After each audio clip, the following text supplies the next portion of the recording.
today is Relic by Douglas Preston and Lincoln Child. Book one in the Pendergast series, which is a long running, I think 23 book series. Um, so let me check that real quick. It is 23 books, yes, including the new prequel that came out. Um, which I haven't read yet because I want to read them in publication order. Just to throw that out there. This was published in 1995, and I'll just go ahead and read you the blurb here on Goodreads.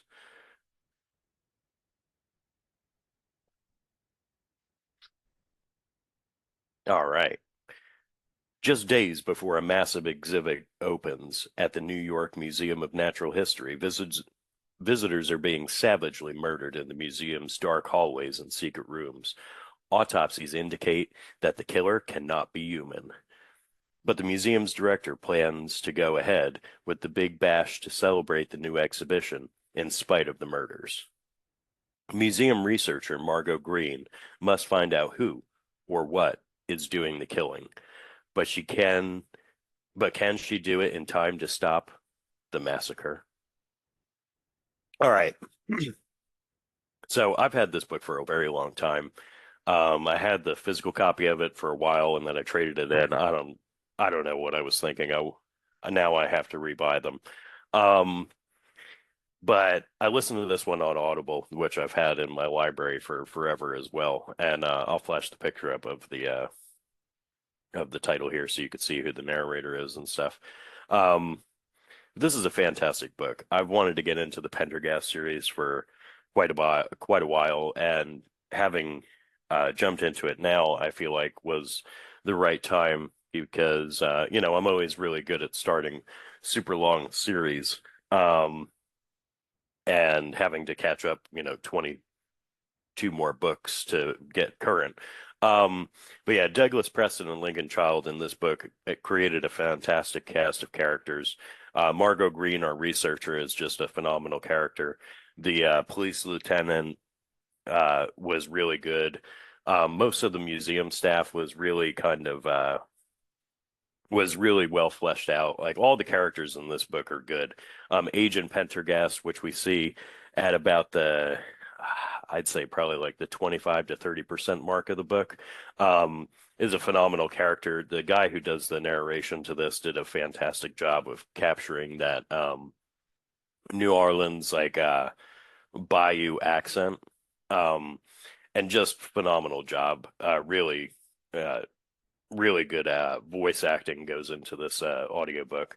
Um, for the rest of them, I'll probably be reading them on my Kindle until I get the hard copies.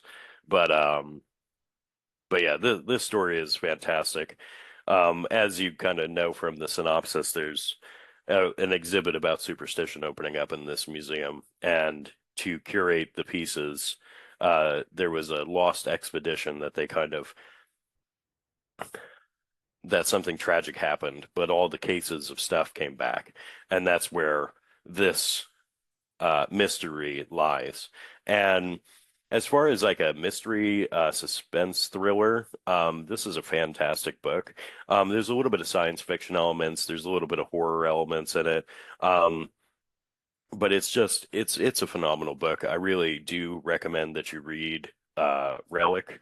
I'm looking forward to starting the next book. The next book I do have on Audible as well, so I'll probably listen to that one instead of reading it on my Kindle. Or I'll do the read and listen thing that Audible does now. Um, but yeah, this is just a phenomenal first entry into a series. Like I said, there was a prequel before this, but everywhere that I've read about getting into the series, it recommends that you kind of start with book one, and then after book one, you can go and do the prequel whenever, basically. Um, so I'll probably end up doing the prequel at some point because I think I have that in hardcover somewhere. Because that was like a recent release. Um, but yeah, Douglas Preston and Lincoln Child, they're a phenomenal pairing of authors. This book was suspenseful and I would say atmospherically um horrifying at the same time. There's a lot of good suspenseful moments. There's a lot of good atmospheric horror in this.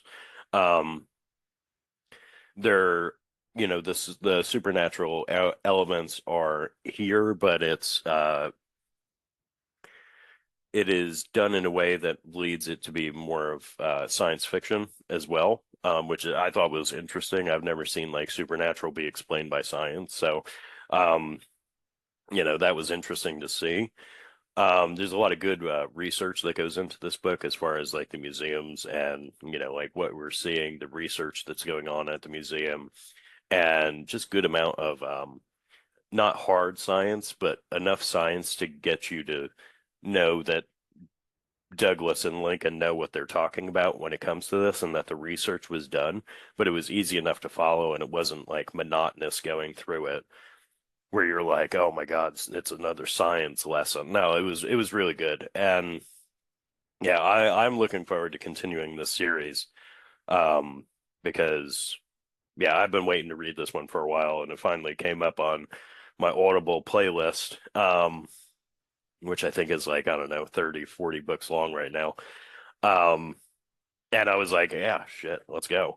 So yeah, this one I gave it a solid 4 stars. It wasn't 5 star just because um, it's touted as a Pendergast novel, but for the first like 30% of the book, we have only Margot as the primary like kind of POV character.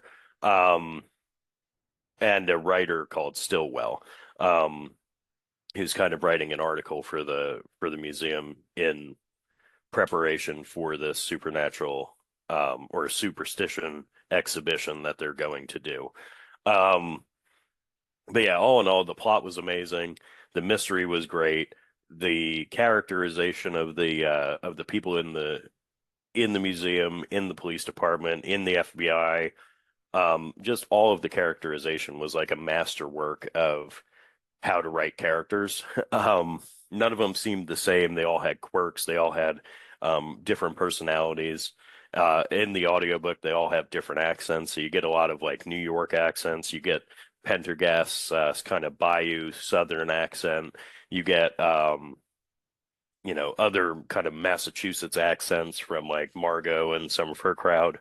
And it was just a phenomenal book. I highly recommend Relic, #1 in the Pendergast series by Douglas Preston and Lincoln Child.